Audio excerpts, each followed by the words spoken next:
আর আজকের ইসলামের সম্মেলনে আমি প্রথমেই যার নাম না নিলেই পারছি না, যিনি আপনাদের এই দুপচাচিয়ারি কৃতি সন্তান আব্দুল মান্নান আকন্দ রাহেমাহুল্লাহ, যিনি খুব নির্ভীক নিবেদিত প্রাণ একটি কর্মী ছিল ইসলামী কার্যক্রমের, যিনি তার জীবনে যাবতীয় দুনিয়াবী চিন্তা চেতনাকে উপেক্ষা করে ইসলামের জন্য সই আকীদা মানহাজের দাওয়াতের জন্য নিজের জীবনের সিংহভাগ ব্যয় করেছে। আমরা তার জন্য আল্লাহর নিকটে দোয়া করি, প্রতিপালক তুমি তার ভুল ত্রুটি ক্ষমা করে দাও, তাকে জান্নাতুল ফেরদাউসের মেহমান হিসেবে কবুল করো। তার অনেক বড় স্বপ্ন ছিল। আমি প্রথম এখানে 2022 সালে এসেছিলাম, এই মাঠে আমি বক্তৃতা দিয়েছিলাম 2022 সালে। তিনি আমাকে দাওয়াত দিয়েছিলেন, তো আধা ঘন্টাখানেক কথা বলার সময় পেয়েছিলাম। তো তার সাথে যতটুক যে সময় চলেছি মনে হয়েছে যে তিনি ভালো মানুষ। আল্লাহ তোমার নিকটে আবারও আমরা ক্ষমা প্রার্থনা করছি, তুমি তাকে ভুল ত্রুটি থাকলে ক্ষমা করে দাও। এবং তার যে চিন্তা চেতনা ছিল যে সালাফি ফাউন্ডেশনের মাধ্যমে মক্তব, অসহায় দরিদ্র মানুষের পাশে দাঁড়ানো, বিভিন্ন কর্মসূচি, তার চিন্তা চেতনা। তিনি মারা গেছেন। তো তার যারা অধীনস্থ দিনী ভাই যুবকেরা আছে, আল্লাহ তুমি তাদেরকেও তার স্থলাভিষিক্ত কর্মী হিসেবে কবুল করে জাতির সামনে কাজ করার আল্লাহ তুমি তৌফিক দান করো। ওটা সেই সালাফি ফাউন্ডেশন তারা কি কি কার্যক্রম হাতে নিয়েছে আমরা বলার চেষ্টা করব ইনশাল্লাহ। এবং আল্লাহে আল্লাহর কসম, আপনি সালাফি ফাউন্ডেশনের বিরোধিতা করবেন না। পৃথিবীর ইতিহাসে আদম থেকে নিয়ে এখন পর্যন্ত যারাই ইসলামের বিরোধিতা করেছে তারা পৃথিবীতে টিকতে পারেনি। বিচারের মাঠে তো পরের কথা, পৃথিবীতেই টিকতে পারেনি। আল্লাহ সুবহানাহু ওয়া তাআলা কোরআন মাজিদে বলছেন, লাম ইউখলাক মিসলুহা ফিল বিলাদ। ফেরাউন, আদ, সামুদ, ফেরাউন, এই তিন জাতিতে যেই তিনজন মন্ত্রী ছিল, এই তিনজন মন্ত্রীর মতো শক্তিশালী মন্ত্রী আমি কিয়ামত পর্যন্ত সৃষ্টি করব না। আদ সামুদ জাতির মতো শক্তিশালী কোনো জাতি আমি কিয়ামত পর্যন্ত কি করব না, এটা আল্লাহ বলছেন কোরআন মাজিদে। আদ সামুদ ফেরাউন এত শক্তিশালী ছিল, তারপরও তাদের অত্যাচারের সীমা এমনভাবে চলে গেছে, আল্লাহ তাদেরকে ডুবিয়ে পটকা মাছের মতো পেট ফুলে মেরে দিয়েছে। ফেরাউন কিছুই করতে পারেনি, ফেরাউনকে ডুবিয়ে মেরেছে। তারা ইসলামের বিরোধিতা করেছে। আপনি মনে করছেন যে ইসলামের বিরোধিতা করে আপনিও তো মুসলমান, তো আপনি কেমন মুসলমান যে যেই সমাজে যুবকেরা সালাফি ফাউন্ডেশনের মাধ্যমে সমাজ পরিবর্তনের মতো একটা গুরু কাজ হাতে নিয়েছে, আপনি সেখানে বিরোধিতা করেন? কোন লজ্জাতে? আল্লাহ আপনাকে হেদায়েত দান করুন। আপনি তাদের জন্য দোয়া করেন, সহযোগিতা নাও করতে পারলে বলেন, আল্লাহ এদের দ্বারা বাংলাদেশকে তুমি জাহেলিয়াত, স্বৈরাচার, নিষ্পেষণ, নির্যাতন মুক্ত করো, আল্লাহ তুমি কবুল করো। দোয়া করেন। আপনি আমার দ্বীনি মুসলিম ভাই, হয়তোবা ইখতিলাফ থাকতে পারে, কিন্তু আপনিও মুসলিম। আপনি কি করে ইসলামী কাজে বাধা দেন? এটা কি করে হয়? আপনি সমাজে মাদক, গান বাজনা, জেনা ব্যভিচার প্রমোট করতে চান, সেখানে বাধা দেওয়ার ক্ষমতা হয় না। আর যেখানে যুবকরা এত গুরু দায়িত্ব পালন করছে ইসলামের খেদমতের জন্য, যেই যুবকেরা নিজের জান প্রাণ বিলিয়ে দিয়ে এভাবে চেষ্টা করছে, আপনি তাদের বিরুদ্ধাচারণ করছেন। আল্লাহ আপনাকে হেদায়েত দান করুন। আপনারা সার্বিকভাবে সালাফি ফাউন্ডেশনের পাশে থাকবেন যে কোনো ভাবে। যুবকেরা আমাকে বললেন যে সালাফি ফাউন্ডেশনের যারা সদস্য হবে তাদের কোথায় জানি ব্যবস্থা আছে, আপনারা সদস্য হবেন। সামনে ব্যবস্থা আছে। প্রত্যেকেই 2 টাকা, 5 টাকা, 500 টাকা, 5,000, 50,000 টাকা হলেও সহযোগিতা করবেন প্রত্যেকেই। বলেন ইনশাআল্লাহ। ভাড়ার টাকাটা পকেটে রেখে যা আছে আজকে সালাফি ফাউন্ডেশনে দিয়ে যাবেন। আমি শেষে আবার বলবো, এদের যে কর্মসূচি আমাকে দেখালেন, খুব ভালো লেগেছে। সব যুবকদের কর্মসূচি দেখেন তো, প্রথম কর্মসূচি দিয়েছে গরিব অসহায় মানুষের জন্য খাবার, বস্ত্র, চিকিৎসা, ইফতার, চাল সহ বিভিন্ন সহায়তা। আচ্ছা, এরা কি পারতো না এই যুবকেরা যেখানে একটা কনসার্টের ব্যবস্থা করতে? এটা গান বাজনা একটা মেলা, একটা বাণিজ্য মেলার নামে লুচ্চামি চালু করে দিত, পারতো না এরা? দেশ তো এদের কাছে, লুচ্চামি চালু করলে এমপি মন্ত্রী এদেরকে টাকা দিয়ে সহযোগিতা করত। কথা বুঝেননি মনে হয়? দেশ তো এই জাহেলিয়াতের হাতে, এরা পারতো। কিন্তু এই যুবকেরা যে এত সুন্দর আয়োজন করেছে, আল্লাহ তোমার দরবারে অন্তর থেকে দোয়া করি তুমি এদেরকে জাতির জন্য কবুল করো। আর আগামীতে বাংলাদেশকে জাহেল মুক্ত করবে, এটা আমার বিশ্বাস। যুবকদের রক্তের উপর দিয়ে ইসলাম কায়েম হবে ইনশাআল্লাহ, হবেই। তার কিছু একটা নমুনা 5 আগস্ট আমরা দেখেছি, তার কিছু একটা নমুনা। ওটাই যদি ইসলামের উপরে, তাওহীদের উপরে বিপ্লবটা হতো, সেই দিনই বাংলাদেশ ইসলামী খেলাফা কায়েম হয়ে যেত। তো ওটা হতে একটু সময় লাগবে, রাতারাতি নয়। নূহ আলাইহিস সালাম 950 বছর দাওয়াত দিয়েছে, রাতারাতি নয়। যেহেতু আমাদের ইমান একটু কম আছে, তাই আমরা বলতে পারি আমাদের 9500 বছর লাগতে পারে, তবুও পরিবর্তন হবে ইনশাল্লাহ, আজ হোক আর কাল হোক, হবেই। তো আপনি তাদের পাশে থাকেন, বিরোধিতা করেন না।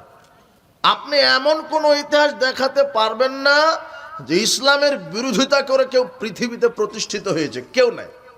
আদম থেকে নিয়ে আজ পর্যন্ত যারাই ইসলামের সাথে বিরোধিতা করেছে, সালাফি আকীদা মানহাজের সাথে বিরোধিতা করেছে, আল্লাহর দ্বীনের সাথে, নবীর আদর্শের সাথে বিরোধিতা করেছে, তাদেরকে আল্লাহ মাটির সাথে মিশিয়ে দিয়েছেন। তারা মাটির সাথে মিশে গেছে, ভূমিকম্পে ধসিয়ে দিয়েছেন, পানিতে ডুবিয়ে দিয়েছেন, গোটা জাতিকে একেবারে উলট পালট করে দিয়েছেন, অগ্নিবৃষ্টি দিয়ে ছাই করে দিয়েছেন। সে আল্লাহ আজ নাই? তা আপনি কোন শরমে এইভাবে বিরোধিতা করেন? কোন শরমে, কোন লজ্জাতে? সালাফি মানহাজ এমন একটা মানহাজ, আহলে হাদিসগণ পৃথিবীতে এমন একটা দল, এমন একটা মতবাদের নাম, যারা কোরআন এবং সহিহ সুন্নাহ ছাড়া কোনো বাপ দাদার কিচ্ছা কাহিনী তাবিদারি করতে 1 সেকেন্ড রাজি নয়। আপনি কাকে কি বলছেন? এর নাম আহলে হাদিস। সমাজে আহলে হাদিস শব্দটা একটা আন্দোলনের নাম। মানুষের অন্তরে সালাফি মানহাজের কথা শুনবে তো বেদাতি, মুশরিক, খানকা পূজা, কুফর, তাগুত, এরা ভয়ে এদের অন্তরে প্রকম্পন সৃষ্টি হয়ে যাবে। এর নাম আহলে হাদিস। আপনি কি মনে করছেন? আপনি তার বিরোধিতা করেন, লজ্জা শরম থাকা দরকার। আপনি আহলে হাদিসের ইতিহাস দেখেন, এই পৃথিবীতে শুধু ভারত, বাংলাদেশ, পাকিস্তানকে শাসন করেছে মুঘলেরা 750 বছর। কত বছর? মুঘলেরা।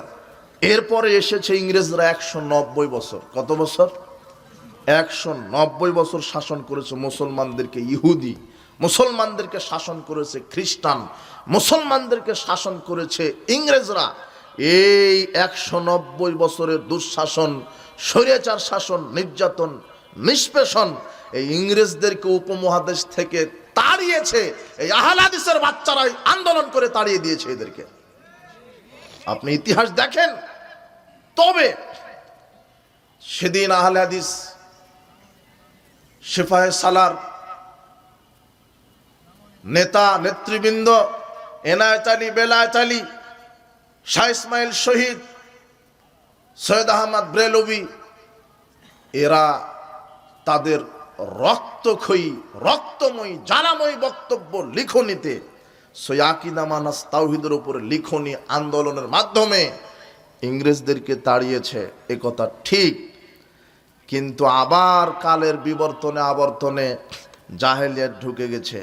আজকে ইংরেজদেরকে তাড়িয়েছি আমরা, কিন্তু ইংরেজদের আইন, ইংরেজদের বিধান এখনো রয়ে গেছে পৃথিবীতে, বাংলাদেশে। শুধু তাদের দেহটা তাড়িয়ে দিয়েছি, কিন্তু তাদের নীতি, তাদের আইন, তাদের নীতি নৈতিকতা, তাদের আদর্শ আজকে বাঙালি জাতির রক্তের সাথে, মাটির সাথে মিশে গেছে। ইংরেজদের আদর্শকে কবর দিতে আরো অনেক সময় লাগবে, রাতারাতি হবে না। রাতারাতি হওয়ার সুযোগ নেই। আর সমাজে সমাজে ইংরেজদের, ইহুদি খ্রিস্টানের নীতি আদর্শ 190 বছর কি এখানে? 190 বছরে তাদের যে আদর্শ নীতি সব বাঙালিদের রক্তের সাথে মাটির সাথে মিশে গেছে। সব জায়গাতে অফিস আদালত কোর্ট কাচারি শিক্ষাঙ্গন। আজকে সারা পৃথিবীতে মুসলমানগণ নির্যাতিত, সারা পৃথিবীতে মুসলমান নির্যাতিত। আল্লাহর নবী বলছেন এই কোরআনের মাধ্যমে মুসলিম জাতির মাথা উন্নত হয়, কোরআনের মাধ্যমে মুসলমানরা ধ্বংস হবে। এই কোরআন যখন আমরা ছেড়ে দিয়েছি তখন আমরা নির্যাতিত। আজকে কি আমাদের অফিস আদালত কোর্ট কাচারি শিক্ষাঙ্গন সংসদ ভবনে কি কোরআন আছে? বুঝেননি মনে হয় কথা, নাকি এখনো ভয় আছেন নাকি? এখনো ভয় করেন নাকি? তাদের আমলে তো গাছপালা পশু পাখি সবাই মনে হচ্ছিল যে আওয়ামী লীগ, এসপি ডিসি সবাই মনে হচ্ছে যে আওয়ামী লীগ সবাই।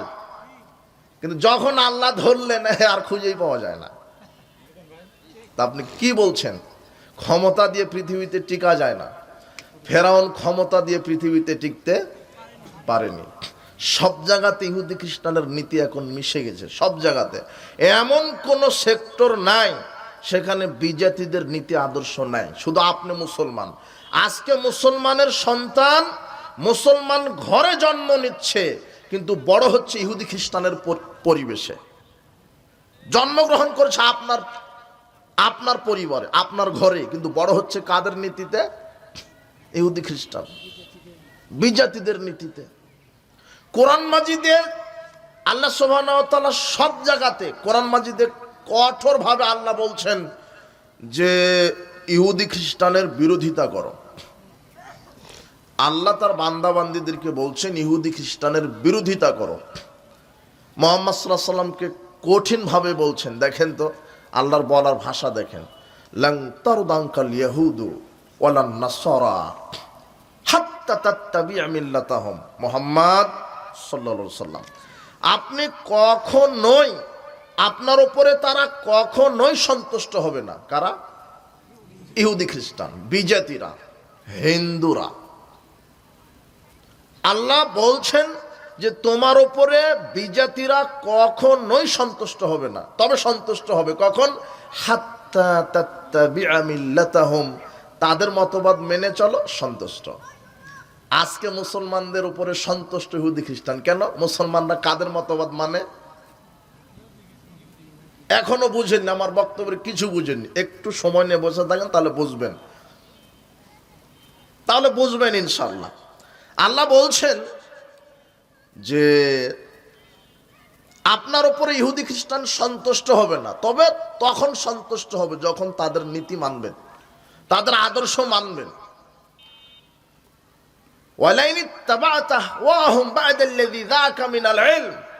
আল্লাহ বলছেন আপনি যদি ইহুদি খ্রিস্টান বিজাতিদের মতবাদ মেনে নেন,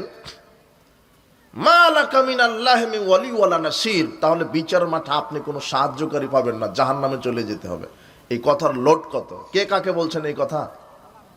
আল্লাহ মুহাম্মদ সাল্লাল্লাহু আলাইহি ওয়াসাল্লামকে বলছেন আপনি যদি ইহুদি খ্রিস্টানের মতবাদ মেনে চলেন তাহলে বিচার মাঠে আপনার কোনো সাহায্যকারী পাবেন না।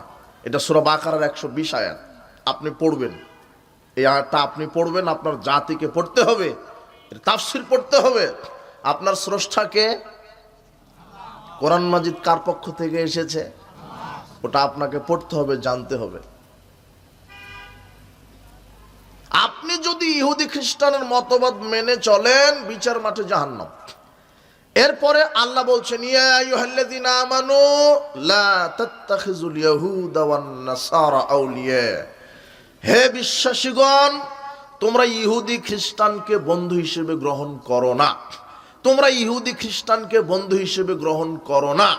তোমরা ইহুদি খ্রিস্টানকে বন্ধু হিসেবে গ্রহণ করো না। বাদহুম আউলিয়া ও বাদ, তারা পরস্পর বন্ধু। যে কেউ যদি ইহুদি খ্রিস্টানকে বন্ধু হিসেবে গ্রহণ করে সে হবে ইহুদি, সে হবে খ্রিস্টান। সে হবে ইহুদি, সে হবে খ্রিস্টান। এটা আল্লাহর কথা। এরপরে মুহাম্মদ সাল্লাল্লাহু আলাইহি ওয়াসাল্লাম বলছেন, লাইসা মিন্না মান তাশাব্বাহা বিগায়রিনা, শোনো আমার জাতি, আমার উম্মতেরা, ওই ব্যক্তি আমার উম্মত নয়, ওই ব্যক্তি আমার উম্মত নয় যা আমি মুহাম্মদ সাল্লাল্লাহু আলাইহি ওয়াসাল্লামের আদর্শকে বাদ দিয়ে অন্য কোনো বিজাতির মতবাদ আদর্শ মেনে চলে, সে মুহাম্মাদের কি নয়। হাদিসটা তিরমিজির 2695 নম্বর হাদিস, আপনাকে পড়তে হবে। বিচারের মাঠে যে কি হয় অবাক কথা। আল্লাহ বলছেন, ইন্না কাসীরাম মিনান নাস বিলিকাই রাব্বিহিম লাকাফিরুন, বিচারের মাঠে অধিকাংশ মানুষ আল্লাহর সাথে সাক্ষাৎ করবে কাফের অবস্থায়। কি অবস্থায়? অধিকাংশ মানুষ বিচারের মাঠে আল্লাহর সাথে, আল্লাহর কাঠগড়াতে উপস্থিত হবে কাফের অবস্থায়। আল্লাহর নবী বলছেন, বাদিরু বিল আমালে ফিতানান কাকিতাইল লাইলিল মুজলিম, পৃথিবীর মানুষেরা শোনো, অন্ধকার গাঢ় কালো ফিতনা আসার পূর্বেই সৎ কর্মের দিকে ধাবিত হও। ইউসবিহুর রাজুলু মুমিনান ওয়া ইউমসি কাফিরান। কেন?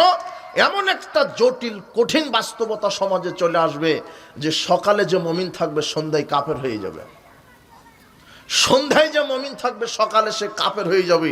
এমন জটিল কঠিন পরিস্থিতি চলে আসবে, মানুষ দিনের এই দুনিয়ার বিনিময়ে পরকালকে বিক্রি করে দিবে। এই দুনিয়ার বিনিময়ে নাজ নিয়ামত পদবী, আপনার নেতৃত্ব, অর্থ, নারী, এই দুনিয়ার বিনিময়ে পরকালকে তুচ্ছ মনে করবে। আল্লাহ ভালো লাগবে না, পরকাল ভালো লাগবে না, দিন ভালো লাগবে না। এই দুনিয়াতে চাই তার নেতৃত্ব, তার টাকা, তার বাড়ি, তার গাড়ি, তার নারী, তার পদবী, তার মর্যাদা, তার আত্মমর্যাদা। এই দিকে দেখে তার কাছে দিন ভালো লাগবে না, পরকাল, আল্লাহর আদর্শ, মুহাম্মদ সাল্লাল্লাহু আলাইহি ওয়াসাল্লামের আদর্শ, আল্লাহর দিন ভালো লাগবে না, আল্লাহর আইন ভালো লাগবে না। আল্লাহর নবী এই কথাই বলছেন, সকালে মুমিন থাকলে সন্ধ্যায় কাফের। আর বিচার মাঠে বহু মানুষ, অধিকাংশ মানুষ, মানুষের মধ্যে অধিকাংশ মানুষ সাক্ষাৎ করবে আল্লাহর সাথে কি অবস্থায়? কাফের অবস্থায়। এরপরে আল্লাহ সুবহানাহু ওয়া তাআলা বলছেন, ওয়া মা ইউমিনু আকসারুহুম বিল্লাহ ইল্লা ওয়া হুম মুশরিকুন। অধিকাংশ মানুষ মুমিন, ঈমান আনার পরেও মুশরিক। অধিকাংশ মুমিন ঈমান আনার পরেও মুশরিক। এই আয়াতের ব্যাখ্যা সামনে দেওয়ার চেষ্টা করব, তবে এখানে বলি, আল্লাহ বলছেন বিজাতিদের বিরোধিতা করো। কাদের? বিজাতিদের। আল্লাহ বলছেন বিজাতিদের বিরোধিতা করো। মুহাম্মদ সাল্লাল্লাহু আলাইহি ওয়াসাল্লাম বলছেন, যে ব্যক্তি বিজাতিদের মতবাদ আদর্শ মেনে চলে সে আমার কি না? উম্মত নয়। হাদিসটা কত নম্বর হাদিস? তিরমিজি 2695, তিরমিজি 2695 নম্বর হাদিস। আল্লাহর নবী বলছেন, ও আমার উম্মত নয় যা আমার আদর্শ মানে না, বিজাতিদের আদর্শ মানে। এরপরে তিনি খাস করে বলছেন, লা তাশাব্বাহু বিল ইহুদি ওয়ালা বিন নাসারা, তোমরা ইহুদি খ্রিস্টানের আদর্শ মেনে চলো না, তোমরা ইহুদি খ্রিস্টানের আদর্শ মেনে চলো না, তোমরা ইহুদি খ্রিস্টানের আদর্শ মেনে চলো না, ইহুদি খ্রিস্টানের বিরোধিতা করো। মুহাম্মদ সাল্লাল্লাহু আলাইহি ওয়াসাল্লাম সব জায়গাতে ইহুদি খ্রিস্টানের বিরোধিতা করেছেন। যেখানে দেখেছেন যে বিজাতিদের আদর্শ মুসলমান মানছে, সেখানে তিনি বিরোধিতা করেছেন। কিভাবে? কাদিমা রাসূলুল্লাহ সাল্লাল্লাহু আলাইহি ওয়াসাল্লাম আল মাদিনা, রাসূল সাল্লাল্লাহু আলাইহি ওয়াসাল্লাম যখন মদিনাতে হিজরত করে, মক্কা থেকে মদিনায় যখন হিজরত করে গেলেন, তো লাহুম ইয়ালআবুনা ফিহিমা, মদিনার যারা নতুন মুসলমান হয়েছে তারা 2 দিন উৎসব পালন করে, উৎসব পালন করছে। তো আল্লাহর নবী বলছেন, মা হাজানিল ইয়াওমান, এই তোমরা এই 2 দিন কি করছো? তখন তারা বলছে, কুন্না নালআবু ফিহিমা ফিল জাহিলিয়া, আমরা জাহেলি যুগ থেকে এটা পালন করে আসি, আমরা জাহেলি যুগ থেকে এই 2টা দিন উৎসব, এই 2টা দিবস পালন করে আসি। তখন আল্লাহর নবী বলছেন কি, এইটা তো ইহুদি খ্রিস্টানরা এভাবে পালন করতো। ইন্নাল্লাহা কাদ আবদালাকুম বিহিমা খায়রাম মিনহুমা, শোনো নিশ্চয়ই তোমাদের আল্লাহ এই 2টা দিনকে বাতিল করে দিলেন, পরিবর্তন করে দিলেন। 2টা দিন বাতিল করে পরিবর্তন করে তোমাদের জন্য 2টা দিন দিলেন, আনন্দ উৎসবের 2টা দিন, ইয়াউমাল আযহা, ইয়াউমাল ফিতর। একটা হলো ঈদুল আযহা, একটা হলো ঈদুল ফিতর। মানুষের দিবস বাতিল করে দিলেন কে? মুহাম্মদ আজকে কত দিবস মুসলমান পালন করে, কেউ ধর্ম বোঝার চেষ্টা করলো না। জন্ম দিবস পালন করছে, মৃত্যু দিবস পালন করছে, ওই অমুক দিবস পালন করছে, 21শে ফেব্রুয়ারি পালন করে, 26শে মার্চ পালন করে। তারপরে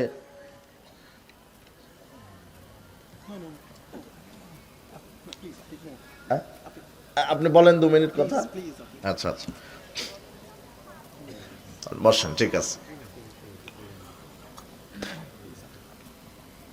মানুষের তৈরি করা কোনো দিবস পালন করছে, তো জন্মদিবস যদি পালন করা হতো পৃথিবীতে সর্বশ্রেষ্ঠ মানুষকে, তো সাহাবিয়ারা কি তার জন্মদিবস পালন করেছে?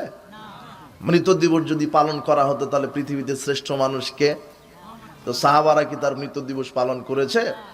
দিবসই যদি পালন করা লাগতো, ইসলামের প্রথম যুদ্ধ কোনটা?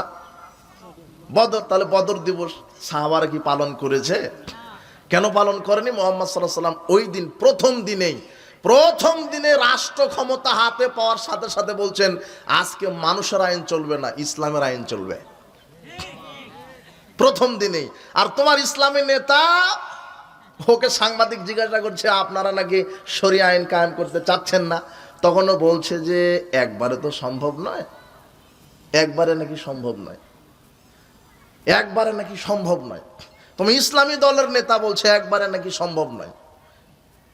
তুমি মুহাম্মদ সাল্লাল্লাহু আলাইহি ওয়াসাল্লামের কাছ থেকে রাজনীতি শিখো বেটা। পৃথিবীতে সর্বশ্রেষ্ঠ রাজনীতিবিদ হচ্ছেন মুহাম্মদ সাল্লাল্লাহু আলাইহি ওয়াসাল্লাম। তোমার নেতা অজুই জানে না, ওকে আপনি ভোট দিয়ে এমপি, মন্ত্রী, চেয়ারম্যান, মেম্বার বানিয়েছেন, অজুই জানা নাই। ও বলছে যে মাওলানা সাহেব রাজনীতির কথা বলবে কেন বেটা? এই পৃথিবীতে মাওলানা আলেম ওলামাই রাজনীতি করবে, তুমি করবা কেন? তুমি রাজনীতির কি বোঝো? তুমি কয়টা ভূখণ্ডের নেতা? ওমর ইবনুল খাত্তাব অর্ধ পৃথিবীর প্রধানমন্ত্রী। অর্ধ পৃথিবী কি এখানে আছে? তুমি তো ছোট্ট ভূখণ্ডের একটা ইউনিটের একটা চেয়ারম্যান, একটা মেম্বার। তাতেই তুমি আমাকে বলছো রাজনীতির কথা আপনি বলবেন কেন? তো তুমি বলবা রাজনীতির কথা, আমি বলবো? তোমার স্রষ্টা আল্লাহ, তোমাকে বিধান মানতে হবে কার? আল্লাহ। তুমি কি মনে করেছো পৃথিবীর ইতিহাসের সর্বশ্রেষ্ঠ অর্থনীতিবিদ যার নাম মুহাম্মদ সাল্লাল্লাহু আলাইহি ওয়াসাল্লাম, পৃথিবীর ইতিহাসের সর্বশ্রেষ্ঠ রাষ্ট্রবিজ্ঞানী যার নাম মুহাম্মদ সাল্লাল্লাহু আলাইহি ওয়াসাল্লাম, পৃথিবীর ইতিহাসের সর্বশ্রেষ্ঠ রাজনীতিবিদ যার নাম মুহাম্মদ সাল্লাল্লাহু আলাইহি ওয়াসাল্লাম, তিনি মদিনাতে ক্ষমতায় গিয়েই একেবারে রাতারাতি ইসলামী শরিয়া আইন কায়েম করে দিলেন। তিনি বলছেন যে আর বিজাতিদের নীতি চলবে না, বাতিল, সব বাতিল। সেই দিন যদি বলতেন যে তোমাদের ওই জাহেলি 2টা দিন থাকলো আর আমি 2টা দিন দিলাম, তাহলে আপনার 21শে ফেব্রুয়ারি আজকে টিকতো, 26শে মার্চ আজকে টিকতো। কিন্তু সেদিন সব বাতিল, মানুষের তৈরি করা সব দিবস বাতিল করলেই শিরক হবে। আল্লাহ বলছেন বিচার মাঠে বহু মুমিন আমার সামনে সাক্ষাৎ করবে মুশরিক অবস্থায়। সূরা ইউসুফের 106 আয়াত, ওয়ামা ইউমিনু আকসারুহুম বিল্লাহ ইল্লা ওয়া হুম মুশরিকুন। অধিকাংশ মুমিন আমার সাথে সাক্ষাৎ করবে মুশরিক অবস্থায়। বুঝেননি কথা? রফিক বরকত জব্বার ভাষা আন্দোলনে মারা গেল, আপনি ফুল নিয়ে চলে গেলেন, নীরবতা পালন করলেন। সারা পৃথিবীর সব আলেম ওলামা যদি 1 ঘন্টা নীরবতা পালন করে, রফিক জব্বারের 1 অনুপরিমাণ উপকার হবে না। হ্যাঁ, যদি আলেম ওলামা আল্লাহ তারা ভাষার জন্য প্রাণ দিয়েছে, তুমি তাদের ক্ষমা করো, তাহলে উপকার হবে। ওখানে ফুল দিলেন কেন? আপনি কি হিন্দু? মূর্তির সামনে দুধ কলা দিলেন, ও মূর্তি। তুমি তোমার হিন্দু বন্ধুকে বলছো, বন্ধু তুমি ওই যে মণ্ডপে দুধ কলা দাও কেন, ওরা কি খেতে পারে? তুমি এই কথা বলে তুমি আবার শহীদ মিনারে ফুল দিচ্ছ। ও আর তুমি একই সমান। তুমি কি করবা? তো ও আর তুমি একই সমান। তুমি যা ফুল দিলা, রফিকের বাপের জানা আছে যে রফিকের কবর এখন ফুল দিল? রফিকের জানা আছে যে ওটা ফুল দিল? তুমি কবর পাকা করলে কেন? না, রাসূলুল্লাহ সাল্লাল্লাহু আলাইহি ওয়াসাল্লাম আইয়ুক আদা আইয়ুজাসসাল কবর আইয়ুক আদা আলাইহি আইয়ুকতাব আলাইহি। আল্লাহর নবী নিষেধ করে গেছেন কবর পাকা করো না, পাকা করলে ভেঙে মাটির সাথে মিশিয়ে দাও। এটা কার আদেশ? তো তুমি তার উম্মত, তুমি তোমার বাপের কবর, মায়ের কবর পাকা করলে কেন? আলী লা তাদাতিম আলামিলা তামাসতাহু ওয়ালা কবরান মুশরিফান ইল্লা সাওয়াইতাহু। আলী, পৃথিবীতে যত উঁচু কবর আছে, খানকা আছে, মাজার আছে, একেবারে লাঠি দিয়ে ভেঙে মাটি সমান করে দাও। এটা রাষ্ট্রের ক্ষমতায় যারা যাবে প্রথম দায়িত্ব এদের হবে। মুহাম্মদ সাল্লাল্লাহু আলাইহি ওয়াসাল্লাম ক্ষমতা পেয়েই বলছেন যে ছবি মূর্তি মাটির সমান করে দাও, আর যত শিরক আছে সব একেবারে শিরক সব বাতিল করে দাও। তোমার নেতা আগামীতে সংসদে বসে যেন বলে বাংলাদেশের জাতীয় সঙ্গীত বাতিল করে দিলাম। হিন্দু রবি ঠাকুরের সঙ্গীত চলবে কেন? এই দেশ মুসলমানের, পৃথিবী আল্লাহর, আইন চলবে আল্লাহর। ওমা তোমার আকাশ তোমার বাতাস, আকাশ তোমার বাপের, আকাশ আল্লাহর। রবি ঠাকুর বুঝাতে চেয়েছে যে আকাশ হলো কালিমার। রবি ঠাকুর কি বুঝাতে চেয়েছে? আকাশ হলো কি? কালিমার, দুর্গামার, দুর্গা মায়ের আকাশ। এটা চলবে কেন? লোকমান হাকিম তার ছেলেকে বলছে এ বুনাইয়া লা তুশরিক বিল্লাহ, শিরক করো না। বাপ তার ছেলেকে বলবে শিরক করো না। আর আপনি আপনার ছেলেকে প্রথমেই ওই কিন্ডারগার্ডেনে, নার্সারিতে, প্লে প্রাইমারিতে নিয়ে গিয়েই বলছে ওমা তোমার আকাশ তোমার বাতাস। মানে শিরক দিয়েই বাংলাদেশের শিক্ষা শুরু, শিরক দিয়েই শুরু, শিরক দিয়েই শুরু। এটাই হলো ইহুদি খ্রিস্টানের মতবাদের গোলামি করা। আল্লাহর নবী জীবন বাজি রেখে বলছেন ইহুদি খ্রিস্টানের বিরোধিতা করো। আমি মুহাম্মদ সাল্লাল্লাহু আলাইহি ওয়াসাল্লাম ইহুদি খ্রিস্টানের নীতিকে পরিবর্তন করে দিলাম। ইসলাম যেদিন ক্ষমতা আসবে সেদিন রাতারাতি শরিয়া কায়েম প্রতিষ্ঠিত হবে ইনশাআল্লাহ। হবে ওইভাবে ম্যাও করে ইসলাম কায়েম হয়নি, ওইভাবে হবে না, সময় লাগবে। দীর্ঘদিন ধরে দাওয়াতি কাজ করে যেতে হবে। উপস্থিত বৈঠকের মুসলিম দিনী ভাই বোন, আপনাকে আমি যেটা বোঝাতে চাচ্ছি, ইহুদি খ্রিস্টান বিজাতিদের মতবাদের বিরোধিতা আপনি করেন, করতে হবে। আপনি যদি মুসলমান হন, তাদের আদর্শ আপনি ধারণ করতে পারেন না। আকাশের নিচে জমিনের ওপরে সর্বশ্রেষ্ঠ মানুষ যার নাম মুহাম্মদ সাল্লাল্লাহু আলাইহি সাল্লাম, নবীদের মধ্যে শ্রেষ্ঠ নবী যার নাম মুহাম্মদ সাল্লাল্লাহু আলাইহি সাল্লাম, সবচেয়ে তাকওয়াশীল পরহেজগার মানুষ যার নাম মুহাম্মদ সাল্লাল্লাহু আলাইহি সাল্লাম। তার আদর্শ ব্যতীত পৃথিবীতে কোনো আদর্শ নেই, তার নীতি ব্যতীত পৃথিবীতে কোনো নীতি নেই। একমাত্র শ্রেষ্ঠ মানুষ, শ্রেষ্ঠ আদর্শমান মানুষ যার নাম মুহাম্মদ সাল্লাল্লাহু আলাইহি সাল্লাম। তার আদর্শকে বাদ দিয়ে যদি আপনি বিজাতি বা মানুষের অন্য কোনো মানুষের মতবাদকে মেনে চলেন, উত্তম মনে করেন, তাহলে আপনি ইসলাম থেকে বের হয়ে গেছেন। ইসলাম থেকে কি হয়ে গেছেন? বের হয়ে গেছেন। যদি বলেন যে মুহাম্মাদের আদর্শের চাইতে অমুকের আদর্শ উত্তম, তাহলে আপনি আর মুসলমান নেই। কথা বুঝেননি মনে হয়। আদর্শকে বাদ দিয়ে যদি তোমরা অন্য কোনো বিজাতির আদর্শ মানো, তাহলে তুমি আমার উম্মত নও।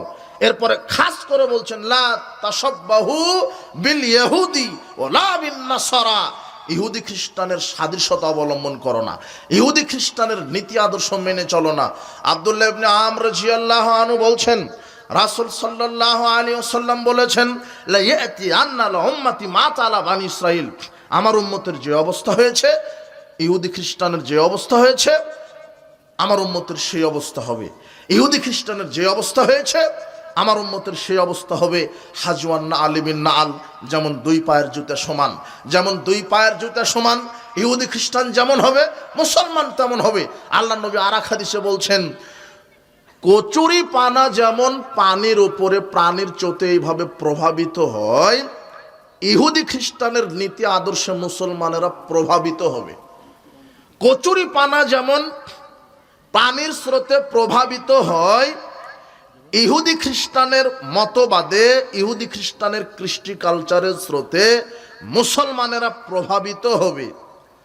আল্লাহর নবী বলছেন ইহুদি খ্রিস্টান যেমন হবে, মুসলমান তেমন হবে। হাত্তা ইন কানা মিনহুম মান আতাহুম্মা ওয়ালা নিয়া, যদি ইহুদি খ্রিস্টান মায়ের সাথে জেনা করার মতো পাপ করে, যদি ইহুদি খ্রিস্টান মায়ের সাথে জেনা করার মতো পাপ করে, লা কানা ফি উম্মতি মাসনাউ জালিক, তাহলে মুসলমানেরাও মায়ের সাথে জেনা করার মতো পাপ করবে। এরপরে তিনি বলছেন ইলা বানি ইসরাইল তাফরাকাত আলা সিনতানি মিল্লাতান, বানি ইসরাইল বিভক্ত হয়েছে 72 ফিরকায়, ওয়া তাফতারিকু উম্মাত আলা 73 মিল্লাতান, আর মুসলমানেরা বিভক্ত হবে 73 ফিরকায়। কুল্লুহুম ফিন্নার, প্রত্যেক দল জাহান্নামে যাবে, ইল্লা মিল্লাতান ওয়াহিদাতান, এক কাতার জান্নাতে যাবে। কয় কাতার? এক কাতার। বিভক্ত হবে কত কাতারে মুসলমান? 73 কাতার। কয় কাতার জান্নাতে যাবে? এক কাতার। 72 কাতার কোথায় যাবে? জাহান্নাম। 72 কাতার কোথায় যাবে? আপনি খুব ব্যস্ত নাকি? হ্যাঁ, নির্বাচনে উঠান আমি নূর মোহাম্মদ এমপি প্রার্থী। আচ্ছা আচ্ছা, আপনার ব্যাপার আমি শুনছি। আমি আপনি দোয়া করে দিবেন আমাকে উঠান বৈঠক। বারাকাল্লাহ ফিক। আপনি একটু সালাম দেন, আমি সময় দিই, একটু সালাম দেন। জি, আসসালামু আলাইকুম। আপনারা, আমি ওনার কথা তন্ময় হয়ে শুনছি।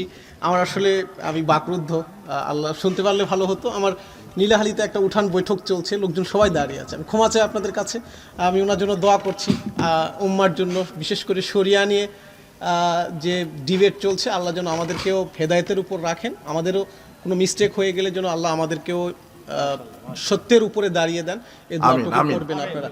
আমরা চেষ্টা করছি। থ্যাংক ইউ আপনাকে অসংখ্য। আমাদের এলাকাতে আপনাকে স্বাগত। দোয়া করবেন। বারাকাল্লাহ ফিক। আসসালামু আলাইকুম।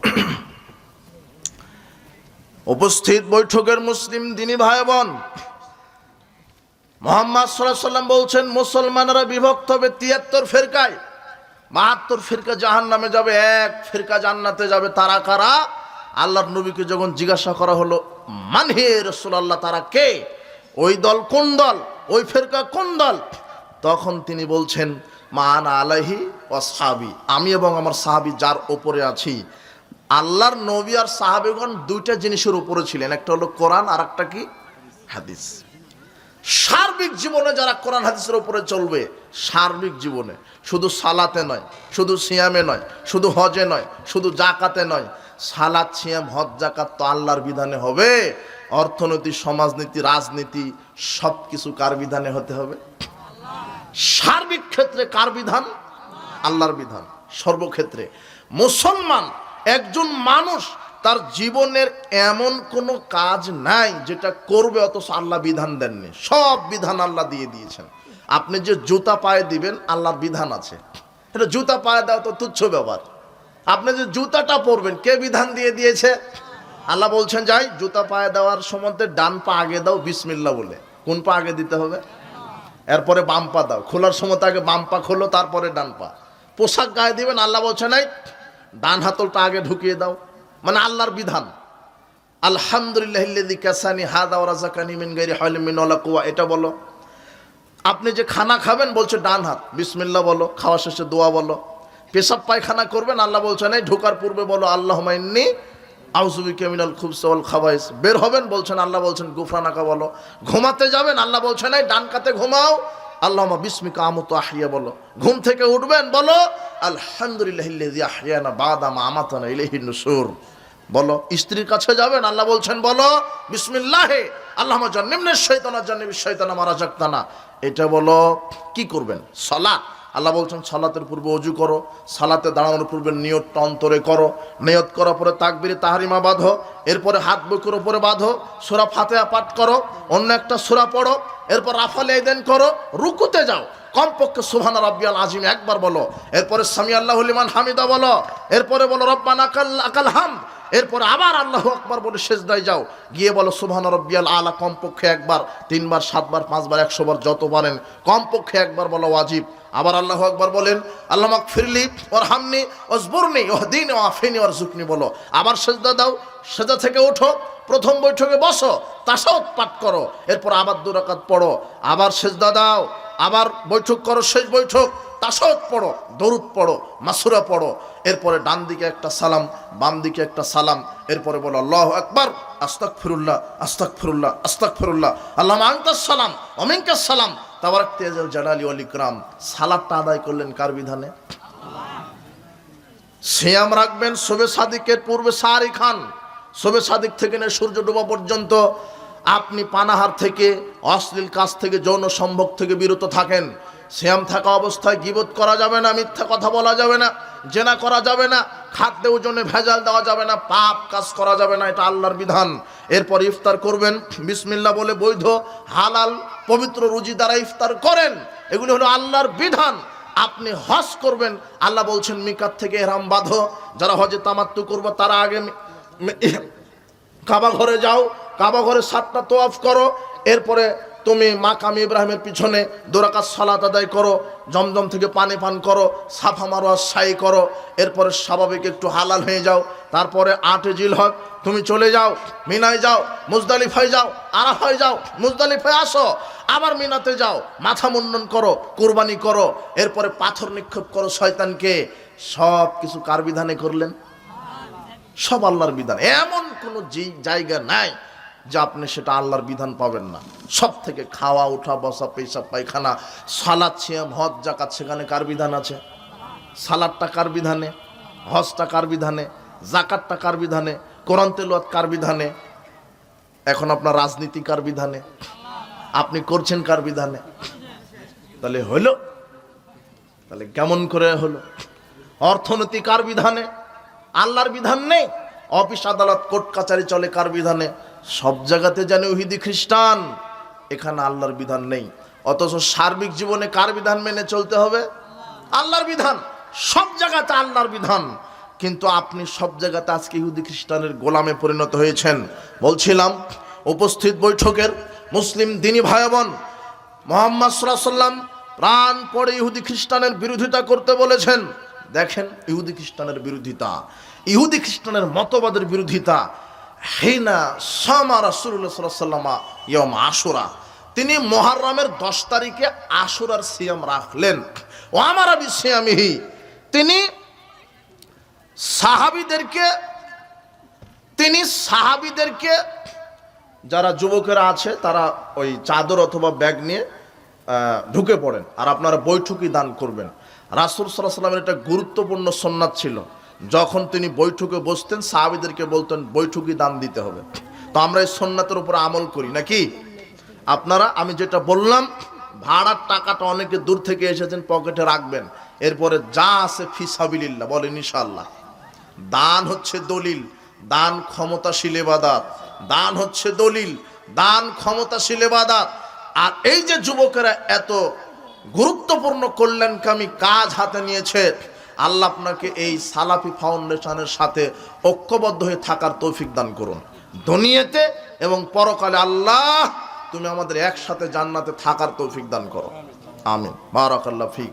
বলছিলাম উপস্থিত বৈঠকের মুসলিম দিনী ভাই বোন, নবী করিম সাল্লাল্লাহু আলাইহি ওয়াসাল্লাম বলছেন, সাহাবীগণ তোমরা আশুরার সিয়াম পালন করো, তোমরা আশুরার সিয়াম পালন করো।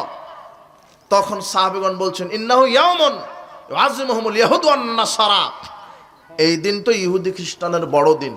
আপনি কথায় কথায় বলেন ইহুদি খ্রিস্টানের বিরোধিতা করতে হবে, আপনি আবার তাদের মতো করে ওই দিনে সিয়াম রাখছেন কেন? তখন আল্লাহর নবী বলছেন, ঠিক আছে, লাইন বাকিতু আলা কাবিলিন লাসুমান্নাত তাসিয়া, আগামী বছর যদি আমি বেঁচে থাকি তাহলে 9 তারিখ আগে সিয়াম রাখবো, তারপরে 10 তারিখ। বলেন তো 9 তারিখ আগে রাখবেন কেন? ইহুদিদের বিরোধিতা। 9 তারিখ আগে সিয়াম রাখবেন মানে ইহুদিদের বিরোধিতা। ইহুদিদের আগে বিরোধিতা করবেন, খ্রিস্টানরা আগে বিরোধিতা করবেন। এটা মুহাম্মদ সাল্লাল্লাহু আলাইহি ওয়াসাল্লামের আদর্শ। মুহাম্মদ সাল্লাল্লাহু আলাইহি ওয়াসাল্লাম এক ব্যক্তিকে দেখলেন যে দাড়ি রেখেছে কিন্তু সাদা, দাড়ি আছে কিন্তু কি সাদা। আল্লাহর নবী এখানেও বলছেন যে ইন্নাল ইয়াহুদা ওয়ান নাসারা লা ইয়াসবুগুন, এই ইহুদি খ্রিস্টানেরা যদিও দাড়ি রাখে তো তারা দাড়িতে খেজাব দেয় না, রং করে না, ওরা সাদাই রেখে দেয়। ফাখালিফুহুম, তুমি ইহুদি খ্রিস্টানের বিরোধিতা করো, তার মানে দাড়িতে কি দিতে হবে? মেহেদি দিতে হবে। দিলেই ওদের বিরোধিতা হয়ে গেল। মুহাম্মদ সাল্লাল্লাহু আলাইহি ওয়াসাল্লাম যেখানে দেখেছেন ইহুদি খ্রিস্টানের সাদৃশ্যতা, সেখানেই তিনি হস্তক্ষেপ করেছেন। জিনা কোনো মুসলমান বিজাতিদের আদর্শ মেনে চলতে পারে না। আজকে আপনার ঘরে ঘরে ইহুদি খ্রিস্টানের আদব কায়দা শিষ্টাচার, আপনার ছেলেটাকে শিক্ষা দিচ্ছেন, আপনার স্ত্রী আপনার ছেলেকে বলছে ওই যে মামাটা চলে যাচ্ছে টাটা বাইবা দাও। এটা কাদের আদর্শ? ইহুদি খ্রিস্টানের। আপনি পহেলা বৈশাখ পালন করছেন, ওটা তো বিজাতিদের নীতি। আপনি 31 নাইট পালন করেন। এই যে ফেব্রুয়ারি 14 ফেব্রুয়ারি একটা লুচ্চা দিবস আসবে, ভাই যুবক তুমি নাকি মুসলমান, তুমি কি করে ইহুদি খ্রিস্টানের গোলাম হলে? তোমার চলা, তোমার ফিরা, তোমার আদর্শ, তোমার পোশাক, তোমার দিবস, তোমার নীতি, তোমার নৈতিকতা সব তুমি বিক্রি করে দিয়েছো। তুমি মুসলমান, তোমার নিজস্ব একটা আদর্শ ছিল, তোমার একজন অভ্রান্ত সত্য নবী যার নাম মুহাম্মদ সাল্লাল্লাহু আলাইহি সাল্লাম, তার আদর্শ তোমার বুকে ধারণ করা লাগতো। তুমি কিভাবে ইহুদি খ্রিস্টানের নীতি মানো? 31 নাইট তুমি পালন করো কেন? পয়লা বৈশাখ তুমি পালন করবে কেন? 14 ফেব্রুয়ারি তুমি পালন করবে কেন? বছরে একটা দিন ভালোবাসা দিবস পালন করা তাদের দরকার যাদের জানা নাই, বাছুর জানে না, যে ও কোন ষাঁড়ের বিচে পৃথিবীতে এসেছে, তাদের দরকার ভালোবাসা দিবস। বোঝনি মনে হয় তুমি? যেখানে আমেরিকা ব্রিটেনরা তাদের সার্টিফিকেটে বাপের নাম লিখতে পারে না। বলো তো কেন লিখতে পারে না? ওর জানা নাই যে ওর বাপকে, ওর জানাই নাই। তোমার বাড়ির বাসুর কি জানে যে ওর বাপকে? ওই ইহুদি খ্রিস্টান যারা ওই আমেরিকা ব্রিটেন, এদের জানাই নাই যে ওর বাপকে। ওদের বছরে একটা দিন ভালোবাসা দিবস। আমি মুসলমান, আমার প্রত্যেকটা সেকেন্ড আমি আমার মানুষকে ভালোবাসবো, আমার মাকে ভালোবাসবো, আমার বোনকে ভালোবাসবো, আমার স্ত্রীকে ভালোবাসবো। ভালোবাসা দিবসের নামে লুচ্চামি করার জন্য একটা দিন বাছাই করবে, এর সাথে মুসলমানের কোনো সম্পর্ক থাকতে পারে না। এটা ইহুদি খ্রিস্টানের স্বভাব। তুমি কেন পয়লা বৈশাখ পালন করতে যাবে পান্তা ভাত ইলিশ মাছ নিয়ে? তুমি এত কাপুরুষ হলে কি করে? পয়লা বৈশাখের দিনে তুমি ওই যে রমনার বটমূলে গিয়ে ইলিশ মাছ পান্তা ভাত খাচ্ছ, আর মুখে পড়ছে ভাল্লুকের মুখোশ, মুখে পড়ে মাথায় দেয় ওই বানরের মুখোশ, মুখে পড়ে শিম্পাঞ্জির মুখোশ, ও ভাল্লুকের মুখোশ পড়ে বলছে এসো বৈশাখ মঙ্গল শোভাযাত্রা। বৈশাখও চিন্তা করে আমি আসতেছি 38 কিলোমিটার বেগে ঝড় নিয়ে আসতেছি। বৈশাখও বলে এমন মঙ্গলময় বৈশাখ আসে যে তোমাকে তছনছ করে দিয়ে যায়। তুমি সাবধান, বৈশাখের বাপের ক্ষমতা নেই তোমাকে মঙ্গল দেওয়ার। মঙ্গল কার পক্ষ থেকে? তুমি যে আবার এই যে ভাল্লুকের মুখোশ পড়ে বলছে এসো বৈশাখ, আমি চিন্তা করলাম এ তো মানুষ, এ ভাল্লুকের মুখোশ পড়ে কেন? এ কুকুরের মুখোশ পড়ে কেন?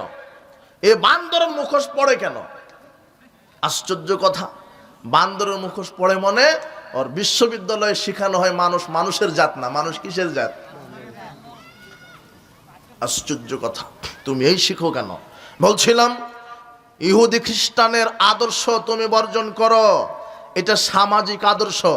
গান বাজনা, মাদক, চোরা কারবারি, জুয়া, এগুলি মুসলমানের আদর্শ নয়, মুসলমানের সাথে যায় না, এগুলি জাহেলিয়াত।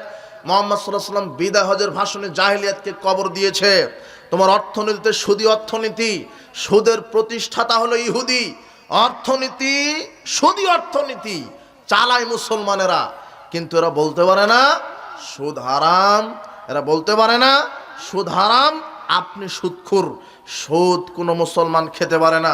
আল্লাহর নবী বলছেন আর রিবাউ সাবনা জুজান, সুদের পাপ 70 ভাগে বিভক্ত। সুদের পাপ 70 ভাগে বিভক্ত। সুদের 70টি স্তর আছে পাপের। আইসারুহা আয়ানকারা জুলুম মাহু, সবচেয়ে ছোট পাপ হলো নিজের মায়ের সাথে জেনা করা। সবচেয়ে ছোট পাপ নিজের মায়ের সাথে জেনা করা। তাহলে অর্থনীতিতে আমি ইহুদিদের গোলাম। কাদের গোলাম? ইহুদিদের। সুদের প্রতিষ্ঠাতা কে? কেন আল্লাহর নীতিতে অর্থনীতি চালানো যায় না? যায়।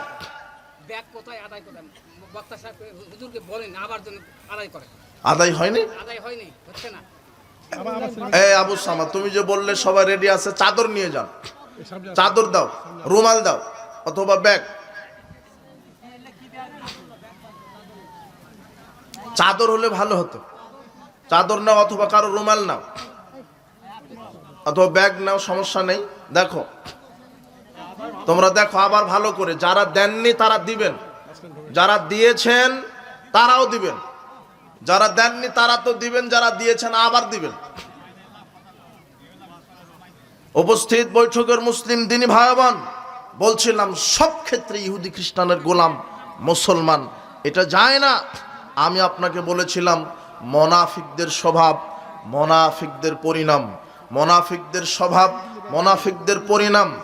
আবু হুরায়রা রাদিয়াল্লাহু আনহু বলছেন রাসূল সাল্লাল্লাহু আলাইহি ওয়াসাল্লাম বলেছেন আয়াতুল মুনাফিকি তালাসুন, মুনাফিকের বৈশিষ্ট্য 3টি, মুনাফিকের স্বভাব 3টি। ইদা হাদ্দাসা কাযাবা, মিথ্যা কথা বললে মিথ্যা বলে, কথা বললে কি বলে? মিথ্যা বলে। এটা মুনাফিকের স্বভাব। ওয়াদা ইদা ওয়াদা আখলাফা, ওয়াদা করলে খেলাপ করে, ওয়াদা করলে ওয়াদা ভঙ্গ করে। এই যাও তুমি না খানা, আমানত রাখলে খেয়ানত করে, আমানত রাখলে খেয়ানত করে। মুনাফিকের 3টা স্বভাব। আরেকটা আছে ওই যা খসামা ফাজারা, যখনই ঝগড়াতে লিপ্ত হয় তখনই অশ্লীল কথা বলে, যখনই ঝগড়ায় লিপ্ত হয় তখনই অশ্লীল কথা বলে। আবু উমামা বাহিলি রাদিয়াল্লাহু আনহু বলছেন রাসূল সাল্লাল্লাহু আলাইহি ওয়াসাল্লাম বলেছেন, আল হায়াউ ওয়াল ইয়ু শুবাতান মিনাল ঈমান। লজ্জা এবং অল্প কথা বলা, লজ্জা এবং অল্প কথা বলা ঈমানের দুটি শাখা। ওয়াল বাযাউ ওয়াল বায়ানু শুবাতান মিনান নিফাক। আর অশ্লীলতা আর বেশি কথা বলা, বাকপটুতা, বাচালতা, এটা মুনাফিকের একটা স্বভাব। যারা বেশি কথা বলে, অনর্থক কথা বলে, যারা বেশি কথা বলে, যারা অনর্থক কথা বলে, এরা হলো মুনাফিক। আল্লাহর নবীকে জিজ্ঞাসা করা হলো, আল্লাহর নবী, মান নাজাত, মুক্তির উপায় কি, বাঁচার উপায় কি? আল্লাহর নবী বলছেন, আমসিক আলাইকা লিসানাক, তুমি তোমার মুখ বন্ধ রাখো। ফালিয়াকুন খায়রান ফালিয়াসমুত, কথা বললে যেটা যেন জনগণের কল্যাণ হয় সেটা বলো। আর যদি কল্যাণ না হয়, গীবত হয়ে যাচ্ছে, অপবাদ হয়ে যাচ্ছে, এরকম কথা বলো না, মুখ বন্ধ রাখো। এরকম কথা বলো না, মুখ বন্ধ রাখো। বাঁচার তিনটা পথ আছে, আল্লাহর নবী বলছেন, মুখ বন্ধ। 2, ওয়ালিয়াসাকা বাইতুক, বাড়িতে পড়ে থাকেন, হাটে বাজারে ওইভাবে সময় দেওয়ার দরকার নেই।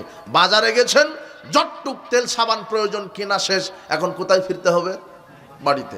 বাজারে থাকলেই গীবত হবে, বাজারে থাকলেই পাপ হবে। দেখেন না, নগ্ন নারী বাজার ঘিরে রেখেছে, আপনার ইমানের ক্ষতি হবে। নগ্ন নারী বাজারটা ঘিরে রেখেছে, আপনার ইমানের ক্ষতি হবে, আপনার আমলের ক্ষতি হবে। গীবতে আপনার আমলের ঘাটতি হবে, ইমানের ঘাটতি হবে। আল্লাহর নবী বলছেন, বাজারে থেকো না, বাজার নিকৃষ্ট, কাজ শেষ বাড়িতে চলে আসেন। বাড়িতে পড়ে থাকেন, বাঁচার তিনটা পথ, মুখ বন্ধ। 1, মুখ বন্ধ। বেশি বেশি 2, বাড়িতে পড়ে থাকেন। ওয়াবকালা খাতিয়াতিক, পাপের জন্য কান্নাকাটি করেন, পাপের জন্য কান্নাকাটি করেন। শেষ রাত্রে উঠেন, আল্লাহকে বলেন, প্রতিপালক, আমি বড় পাপী, আমাকে ক্ষমা করেন। আল্লাহ বলছেন, কে আমাকে ডাকছে? আমি সপ্তম আকাশ থেকে প্রথম আসমানে নেমে আসি শুধু মানুষকে, পাপীকে ক্ষমা করে দিব বলে। আমি মানুষকে ক্ষমা করতে পারি, আমার কাছে ক্ষমা চাও। বাঁচার তিনটা পথ, মুখ বন্ধ রাখেন। মুনাফিকের স্বভাব, মুখ দিয়ে মিথ্যা বলে, বাচালতা দেখায়, নিফাকি স্বভাব, যারা মুখ দিয়ে মিথ্যা বলে। আল্লাহর নবী বলছেন, আলাইকুম বিসিদ ফাইন্না সিদকা ইয়াহদিলাল বিররে, সত্য কথা বলতে হবে তোমাদের, সত্য নেকিতে নিয়ে যায়। ইয়াহদিলাল বিররে, সত্য মানুষকে নেকির পথ দেখাই। ইন্নাল বিররা ইয়াহদিলাল জান্নাহ, আর নেকি মানুষকে জান্নাতের পথ দেখাই। সত্য কথা বললে নেকি হয়, আর নেকি জান্নাতে নিয়ে যায়। ওয়াইয়াকুমাল কিযব, অবশ্যই খবরদার মিথ্যা পরিত্যাগ করো। ফাইনাল কিযবা ইয়াহদিলাল ফুজুরে, মিথ্যা বললে পাপ হয়, মিথ্যা বললে পাপ হয়। ইন্নাল ফুজুরা ইয়াহদিলাল নার, আর মিথ্যা মানুষকে পাপ শিখাই, পাপ অর্জন করায়, আর পাপ মানুষকে জাহান্নামে নিয়ে যায়। মুনাফিকের স্বভাব মিথ্যা বলা। সামরা বিন জুনদুব রাদিয়াল্লাহু আনহু বলছেন, রাসূল সাল্লাল্লাহু আলাইহি ওয়াসাল্লাম একদা বললেন, কানান নবী সাল্লাল্লাহু আলাইহি ওয়াসাল্লাম ইযা সাল্লা সালাতান, রাসূল সাল্লাল্লাহু আলাইহি ওয়াসাল্লাম যখনই ফজরের সালাত আদায় করতেন, আকবালা আলাইনা বিওয়াজহিহি, আমাদের দিকে মুখ করে বসতেন। ফজরের সালাত শেষ করেই, প্রায় দিনই তিনি ফজরের সালাত শেষ করে আমাদের দিকে মুখ করে বসতেন। বসে বলতেন, হালরা মিনকুমুল লাইলাতা রুইয়া, তোমাদের কেউ কি স্বপ্ন দেখেছ? তোমাদের কেউ কি স্বপ্ন দেখেছ? মান রাহাদুম মিনকুম লাইলাতা রুইয়া, তোমাদের কেউ যদি স্বপ্ন দেখে আমাকে বলো, কাসাহা, আমি ব্যাখ্যা করে দিব। কেউ যদি স্বপ্ন দেখে থাকে আমাকে বলো, আমি ব্যাখ্যা করে দিব। সামরা বিন জুনদুব বলছেন, যদি কেউ স্বপ্ন দেখতেন তাহলে বলতেন, রাসূল সাল্লাল্লাহু আলাইহি ওয়াসাল্লাম ব্যাখ্যা করে দিতেন। একদিন মুহাম্মদ সাল্লাল্লাহু আলাইহি ওয়াসাল্লাম বলছেন, ফাসালানা ইয়াওমান হাল রাহাদুম, তোমাদের কি কেউ স্বপ্ন দেখেছে? কুলনা লা, আমরা বললাম না, আজকে আমরা কেউ স্বপ্ন দেখিনি। তখন আল্লাহর নবী বলছেন, লাকিন্নি লাইলাতা, লাকিন্নি রাইতুল লাইলা, আমি আজকে স্বপ্ন দেখেছি, আমি সেটা তোমাদেরকে শোনাবো। আমি আজকে স্বপ্ন দেখেছি, আল্লাহ আমাকে দেখিয়েছেন, আমি সেটা দেখাবো। আল্লাহ আমাকে কি দেখালেন? আমি দেখলাম আতায়ান রাজুলান আখাযা বিয়াদি, দুজন ব্যক্তি আমার কাছে আসলেন, আমার হাত ধরলেন। সুম্মা আখরাজানি ইলাল আরদিল মুকাদ্দাসা, এরপরে বায়তুল মুকাদ্দাসের দিকে, সিরিয়ার দিকে আমাকে নিয়ে যাচ্ছেন। তো আমি বায়তুল মুকাদ্দাসের দিকে যেতে দেখি, আমি দৃশ্য দেখলাম কয়েকটা। ফাইজা রাজুলুন জালিসুন, একজন ব্যক্তি কবরের মধ্যে বসে আছে। অরাজুলুন কায়ুমুন বিয়াদিহি কাল্লুবুম মিন হাদিদ, আরেকজন ব্যক্তি দাঁড়িয়ে আছে, হাতে আছে লোহার সাঁড়াশি। আমি দেখলাম কবরে একজন ব্যক্তি বসে আছে, আর তার পাশে দাঁড়িয়ে আছে একজন ব্যক্তি, তার হাতে আছে লোহার সাঁড়াশি। ইন্নাহু ইয়দখুলু জালিকাল কাল্লুবা বিশিদকি হাত্তা ইয়াবলুগা কাফাহু। এই লোহার সাঁড়াশি দিয়ে বসা ব্যক্তির গালটা এভাবে টান দিয়ে ছিঁড়ে ফেলছে, এপারে গর্দান পর্যন্ত চলে যাচ্ছে। সুম্মা ইয়াফআলু বিশিদকি লাখার ইয়াফআলু জালেক। এরপরে আবার দ্বিতীয় গালে এইভাবে সাঁড়াশি দিয়ে চিরে ফেলছে। দ্বিতীয় গাল যখন চিরে ফেলছে, প্রথম গাল ভালো হয়ে যাচ্ছে, আবার প্রথম গাল চিরছে, ডান গাল চিরছে, বাম গাল ভালো হয়ে যায়, বাম গাল চিরে ফেলছে, ডান গাল ভালো হয়ে যায়, এভাবে চিরতে আছে। আমি বললাম এই লোকটাকে, আল্লাহর নবীকে বলা হলো আপনি আরো সামনে চলেন। আমি আরো সামনে গেলাম, সামনে গিয়ে দেখি হাত্তা আতাইনা আলা রাজুলিন মুস্তাজিন আলা কাফাহু, একজন ব্যক্তি কবরে শুয়ে আছে।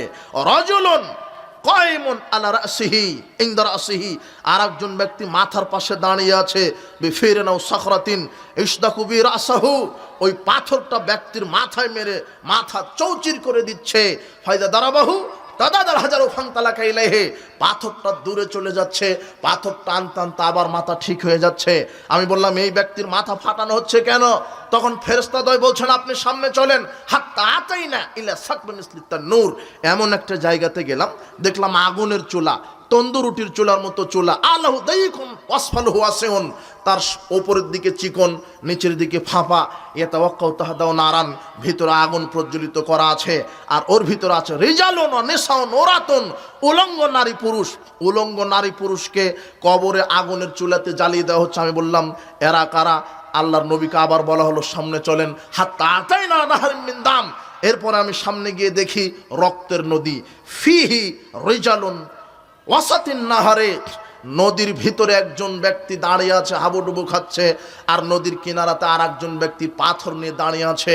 লোকটা যখন কিনারায় আসতে চায়, পাথর মারছে, লোকটা আবার ছিটকে চলে যাচ্ছে নদীর মাঝখানে। এখন আল্লাহর নবী বলছেন ফাখবিরানি আম্মা রায়তাহু, আরো দুটা দৃশ্য দেখালেন, সময় সংক্ষেপ। আল্লাহর নবী বলছেন যতটুক দেখালেন আমাকে বলেন যে এদের অবস্থা কি। গাল চিরা হলো কার? তখন ফেরেশতাদ্বয় বলছেন শোনেন, ওই যে আল্লাযী রায়তাহু ইউশাক্কু শিদকুহু, যার গালটা চিরে ফেলা হলো, ফাকাযাবুন ইউহাদ্দিসু বিল কাযবাতি, যার গাল চিরে দেওয়া হচ্ছে কবরে, সে হলো মিথ্যুক, সে মিথ্যা কথা বলতো। কি বলতো? মিথ্যা কথা বলতো। মুনাফিকের একটা স্বভাব কি? মিথ্যা কথা বলা। ও মিথ্যা কথা বলতো, তাই গাল চিরে দেওয়া হলো। এরপরে আল্লাহর নবীকে বলা হলো ওই যে দেখলেন যে যার মাথা ফাটিয়ে দেওয়া হচ্ছে, ফারাজুলুন আল্লামাহুল্লাহুল কোরআন, ও হলো কোরআনের উপরে আলেম, পিএইচডি করা। ও আলেম, আলেমের মাথা ফাটানো হচ্ছে কোথায়? আলেমের মাথা ফাটানো হচ্ছে কোথায়? কবরে। আল্লাহর নবী বলছেন কেন? তখন ফেরেশতাদ্বয় বলছে ইয়া নামু আনিস সালাতিল মাকতুবা ইয়া নামু আনহু বিল্লাইলে, এই সালাত আদায় করতো না ফরজ, আরে রাতে ঘুমাতো, আর কোরআন হাদিস অনুযায়ী আমল করতো না। কত আলেম নেবেন, আলেম পাস, কামেল পাস সার্টিফিকেট, এমনিতেই চাকরি করে বেতন তুলে খায়, ইসলামের দাওয়াতের কোনো কাজ করে না, বরং সে বিরোধিতা করে, সে আকীদা মানহাজের বিরোধিতা করে। অবাক কথা হলো, কত আলেম আছে সালাত আদায় করে না, ফরজ সালাত আদায় না করে এমনিতেই আলেম, এমনিতেই ডিগ্রি। আর আল্লাহর নবী এই কথা বলছেন আলেমের মাথা ফাটানো হবে। কোথায়? কত আলেম নেবেন, মিথ্যা কথা বলে, কোরআন থেকেই দলিল মেরে দেয় যেটা দলিল নেই, হাদিস থেকে দলিল মেরে দেয়, বলছে উদুনি আস্তাজিব লাকুম, এই যে সম্মিলিত মোনাজাতের দলিল। আল্লাহ বলছেন আমাকে ডাকো, ডাকে সাড়া দিব, এই যে সম্মিলিত মোনাজাতের দলিল।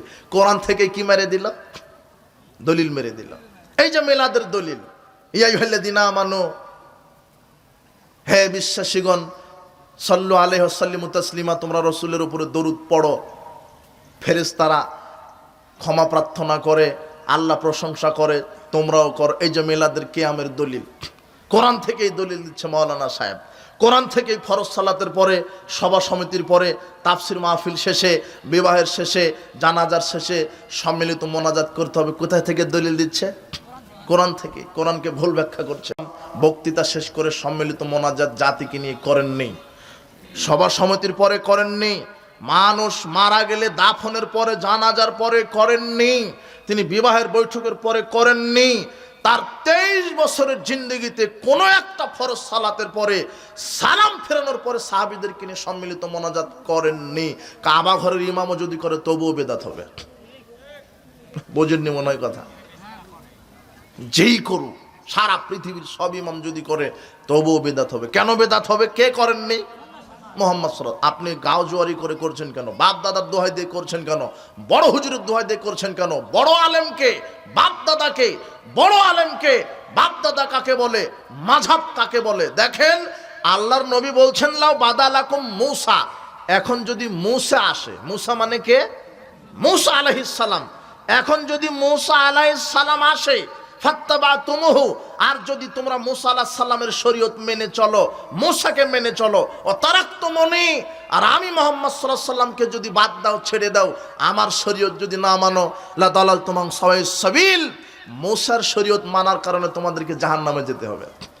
যেখানে মুহাম্মদ সাল্লাল্লাহু আলাইহি সাল্লামের শরীয়ত, মুহাম্মদ সাল্লাল্লাহু আলাইহি সাল্লামের দিন, মুহাম্মদ সাল্লাল্লাহু আলাইহি সাল্লামের সুন্নাহ থাকতে অন্য কোন নবীর তরিকা চলে না, সেখানে তোমার বড় হুজুরকে, বাপ দাদাকে, মাযহাবকে, সবকে কবর দিয়ে একজন মানুষের নীতিতে আমল করতে হবে, যার নাম মুহাম্মদ সাল্লাল্লাহু আলাইহি সাল্লাম। যেখানে অন্য কোন নবীর তরিকা চলছে না, কার কাছে? কথা বুঝেননি মনে হয়। সেখানে বাপ দাদাকে আপনার, সেখানে বড় হুজুরকে, সেখানে মাযহাবকে। আবু হানিফা আবার কে? আবু হানিফা খুব বড় আলেম, তার জন্য দোয়া করে আল্লাহ তাকে মেহমান, জান্নাতের মেহমান হিসেবে কবুল করো। তিনি বলেছেন যে সাহাল হাদিস ফাওয়া মাযহাবি, যখন সহিহ হাদিস পাবে সেটা আমার মত, যখন সহিহ হাদিস পাবে সেটা আমার মত। তার এই কথার ভিত্তিতে আমরা বলি, পৃথিবীতে যদি খাঁটি হানাফি থেকে থাকে, তাহলে আহলে হাদিসের বাচ্চারা হচ্ছে খাঁটি হানাফি। এরা সহিহ হাদিস ছাড়া মানে না। এরা বলে ফরজ সালাতের পরে সম্মিলিত মোনাজাত বিদাত, মেলাদ কেয়াম চেহলাম বিদাত। বাপ মারা গেছে, গরু জব করে খাওয়ালেন মুহাম্মদ সাল্লাল্লাহু আলাইহি সাল্লাম, সাহাবায়ে কেরাম, তাবি, তাবে তাবি, চার মাযহাবের ইমাম, কোথাও নেই। কিভাবে খাওয়ালেন আপনি? কথা বুঝেননি মনে হয়। বাপ মারা গেল, গরু জব করে খাওয়ালেন কেন? ওটা কি করতে পারে গরু জবাই করে খাওয়ালে? আল্লাহর নবী বলছেন বাপ মা মারা গেলে সন্তানের তিনটা কাজ আছে, শরীয়ত বলছে। এক, দোয়া। আরবিতে না জানলে অন্তত বলেন আল্লাহ আমার বাপ মারা গেছে, ক্ষমা করো, এতটুকু। বাপ মারা গেছে বলবেন আল্লাহ আমার বাপ মারা গেছে, ক্ষমা করো, তার উপরে রহম করো, কবরকে প্রশস্ত করো, কবরকে আলোকিত করে দাও, জান্নাতুল ফেরদাউসের মেহমান হিসেবে কবুল করো। মা মারা গেছে, আল্লাহ আমার মাকে ক্ষমা করো, মাফ করো, জান্নাতুল ফেরদাউসের মেহমান হিসেবে কবুল করো। আরবিতে না জানেন বাংলাতে বলেন প্রথম কাজ সন্তানের বাপ মা মারা গেলে দোয়া, দ্বিতীয় কাজ সাদাকা। দ্বিতীয় কাজ কি? সাদাকা। আর সাদগা খাবে 8 শ্রেণীর লোক, আপনি ওই ধনী মানুষকে দাওয়াত দিয়ে খাওয়ালেন কেন? আল্লাহর নবী বলছেন সাদগা হচ্ছে মানুষের ময়লা। ওই পড়েছিল রাস্তাতে হলো একটা খেজুর, আল্লাহর নবী বলছেন সাদগার খেজুর না হলে আমি খেতাম, এই ভয় যদি না থাকতো। সাদগা আমি খাই না, আমার বংশের কেউ খায় না, শুধু আপনি খান। আপনি কি ফকির মিসকিন নাকি? মানুষ মারা গেলে যেটা দেওয়া হয় সেটা হলো সাদগা। সাদগা খাবে ফকির মিসকিন। যদি আপনার মেম্বার ফকির হয় তাহলে খাবে, আপনি যদি মিসকিন হন তাহলে খাবেন। ওটা হলো মানুষের ময়লা। বাপ মা মারা গেছে, 40 খাওয়ালেন কেন? মুহাম্মদ সাল্লাল্লাহু আলাইহি সাল্লাম বলেননি সাদগা দিবেন মানে সাদগায়ে জারিয়া। অজুখানা, টিউবওয়েল, মসজিদ, মাদ্রাসা করে দিলেন, ফকির মিসকিনকে খাওয়ালেন। একজন মিসকিন এসেছে, ভিক্ষুক এসেছে, আপনি খাওয়ালেন, খাওয়াই বলছেন আমার বাপ মারা গেছে, দোয়া করেন। কিন্তু এইভাবে 40 দিনে, 21 দিনে, 27 দিনে অনুষ্ঠান করে খাওয়ালেন, এটা বিদাত। সাদগায়ে জারিয়া করেন। প্রথমে কি করবেন? বাপের জন্য দোয়া। দ্বিতীয় সাদগায়ে জারিয়া, মসজিদ, মাদ্রাসা, টিউবওয়েল করে দেন বাপের নিয়তে। ফ্যান একটা কিনে দেন মসজিদে বাপের নিয়তে। ফ্যান ঘুরবে যতদিন, আপনার বাপের আমল নামাতে লিখি নিকা হবে ততদিন। কথা বুঝেননি? এরপরে কি? 3 নম্বর কাজ, যদি সামর্থ্য থাকে আপনার, তাহলে মৃত বাপের নামে হজ করে আসবেন। কি করে আসবেন? হজ। বাপের নামে হজ করে আসবেন। আল্লাহ আমি বাপের নামে হজ করলাম, ওই হজ আপনার মৃত বাপ পাবে, আল্লাহ আপনার বাপের নামে হজটা কবুল করে দিবে। 3টা কাজ, বেশি বেশি দোয়া, সাদগায়ে জারিয়া, এরপরে সামর্থ্য থাকলে হজ। আপনি এইভাবে গরু জব করে খাওয়ালেন কেন? ওটা তো মানুষের ময়লা, আপনি খাবেন কেন? 10,000 লোককে দাওয়াত দিলেন, 9,000 লোকই বেনামাজি। বেনামাজিকে দাওয়াত দেওয়া, দোয়া করলে তো কবুল হবে না। বেনামাজির দোয়া আল্লাহ কবুল করে না। মুনাফিকি স্বভাব থেকে ফিরে থাকেন। মুনাফিকরা কথা বললে মিথ্যা বলে, ওয়াদা করলে খেলাপ করে। মৌলানা সাহেব, নেতা সাহেব, ওয়াদা করছেন আপনি জাতির সাথে, মানুষের সাথে ওয়াদা করছেন, আল্লাহর সাথে ওয়াদা করছেন। এই ওয়াদা ভঙ্গকারী মুনাফিক, বিচারের মাঠে তার বিচার হবে। মুনাফিকের আলামত কি? আমানত রাখলে খেয়ানত করে, আমানত রাখলে খেয়ানত করে। মুনাফিকের আলামত কি? আমানত রাখলে খেয়ানত করে, 10-এর পয়সা চুরি করে, জনগণের পয়সা আত্মসাৎ করে, মানুষের টাকা চুরি করে। এ হলো মুনাফিক যারা আত্মসাৎ করছে। সম্মানিত উপস্থিত বৈঠকের মুসলিম দিনী ভাই বোন, মুনাফিকি স্বভাব থেকে বিরত থাকবেন। আল্লাহ তুমি আমাদেরকে মুনাফিকি স্বভাব থেকে বেঁচে থাকার তৌফিক দান করো। মুনাফিক এটা বিশেষ একটা রোগ, এই রোগে যেন আপনি না পড়েন। মুনাফিকদের পরিণাম আল্লাহ বলছেন, মুনাফিকরা থাকবে জাহান্নামের অতল তলদেশে, মুনাফিকরা থাকবে জাহান্নামের অতল তলদেশে। সর্বশেষ 2 মিনিট আপনার সাথে কথা। মুনাফিক মুসল্লি, সমাজে মুনাফিক মুসল্লি আছে। আল্লাহ বলছেন ফাওয়াইলুল লিল মুসাল্লিন, মুসল্লিদের জন্য ওয়াইল নামক জাহান্নাম। কোন মুসল্লি? যারা মুনাফিক মুসল্লি। কি মুসল্লি? মুনাফিক। মুনাফিক মুসল্লির 6 থেকে 7টা বৈশিষ্ট্য আছে। মুনাফিক মুসল্লির 6 থেকে 7টা বৈশিষ্ট্য আছে। এক, এরা 5 ওয়াক্ত সালাত আদায় করে, কিন্তু মুনাফিক মুসল্লির 1 নম্বর বৈশিষ্ট্য, এরা মসজিদে সালাত আদায় করে না। দেখেন তো আপনি আছেন কিনা? আপনি 5 ওয়াক্তই পড়েন, কিন্তু মুনাফিকের স্বভাব আছে কিনা? 5 ওয়াক্তই পড়ে, কিন্তু কোথায় পড়ে না? মসজিদে। 2, 5 ওয়াক্তই পড়ে, কিন্তু আউয়াল ওয়াক্তে জামাতে পড়ে না, জামাতে সালাত আদায় করে না, একাকী পড়ে। হলো মুনাফিক। জামাতে সালাত আদায় করা ফরজ। 3, মুনাফিক মুসল্লির 3 নম্বর স্বভাব, 5 ওয়াক্তই পড়ে কিন্তু ওয়াক্ত মতো পড়ে না। 5 ওয়াক্তই পড়ে কিন্তু ওয়াক্ত মতো পড়ে না, নিজের মতো করে মেরে দেয়। ও বলছে ব্যবসায়িক, ও বলছে যে আসরেরটা সূর্য ডোবার 5 মিনিট আগে মেরে দিব না। ও চাকরির ডিউটি নিয়েই ব্যস্ত, ব্যবসা নিয়েই ব্যস্ত। আপনার স্ত্রী বলছে ও ঘর ঝাড়ু দেওয়া নিয়ে, ভাত রান্না করা নিয়ে, কাপড় কাচা নিয়ে এত ব্যস্ত, ও ভাত রান্না করছে আর নিয়ত করছে জোহরটা আসরের সাথে মেরে দিব। হলো মুনাফিক। কথা বুঝেননি মনে হয়? আপনি চাকরি করেন, ব্যবসা করেন, আপনি কৃষি কাজ করেন, ভাত রান্না করেন, ঘর ঝাড়ু দেন, ওয়াক্ত হয়ে গেছে, অজু করে আগে ফরজ সালাত, তারপরে অন্য কথা। এটা হলো মুমিনের বৈশিষ্ট্য।